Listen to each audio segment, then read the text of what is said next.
Kuvendi i Shqipërisë miratojnë buxhetin e vitit 2026 me 81 vota pro dhe 16 kundër. Buxheti është programuar në vlerën 886.8 miliard lek dhe është rreth 55 miliard lek më shumë se plani i rishikuar i vitit 2025. Si është ndarë buxheti? Fokusi për vitin e ardhshëm është tek pensionet. Rreth 9.66 miliard lek do të shkojnë për rritjen e pensioneve sipas skemës së re, ndërsa 13.04 miliard lek do të shkojnë për rimbursimin e medikamenteve. Fondi për rindërtimin do të jetë rreth 4.83 miliard lek. Pagat e administratës do të kushtojnë rreth 10 miliard lek më shumë se sa më parë, për shkak të rritjes së pagës minimale, e cila do të jetë 50.000 lek të reja në muaj, dhe indeksimit të pagave në nivelin 2.5%. Shpenzimet totale për pagat në administratën publike në nivel qendror për 87.112 punonjës planifikohen në masën 140 miliard lek ose 5% e prodhimit të brendshëm bruto. Shpenzimet e fondeve speciale. Fondet e sigurimeve shoqërore, shëndetësore dhe kompensimi në vlerë të ishpronarëve janë planifikuar në vlerën prej 286.6 miliard lek.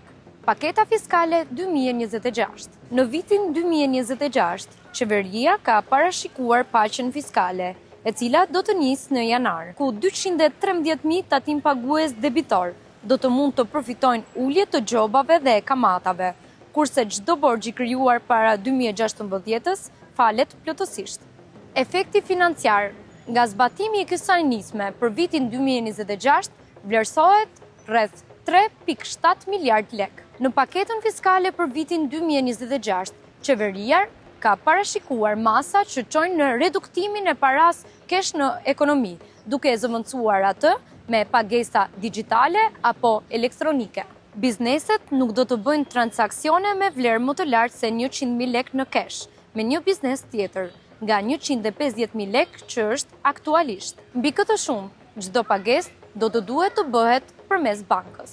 Po ashtu, rivlerësimi i pasurive të paluajtshme do të nisë nga 1 janari i vitit të ardhshëm dhe do të përfundojë me 30 shtator të vitit 2026.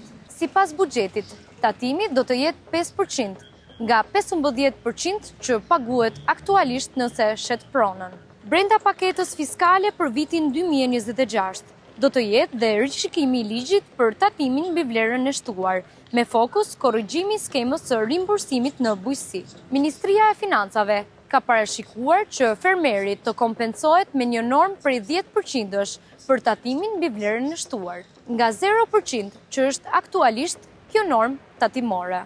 Institucionet e drejtësisë. Buxheti i shtetit parashikon një rritje për institucionet e drejtësisë. Këshilli i Lartë Gjyqësor do të ketë një buxhet rreth 6.56 miliard lek, duke u bërë institucioni me rritjen më të lartë në drejtësi, ndërsa SPAK merr një buxhet të madh për vitin 2026. Prokuroria e posaçme do të ketë në dispozicion rreth 2.03 miliard lek nga 1.81 miliard lek që kishte vitin e kaluar.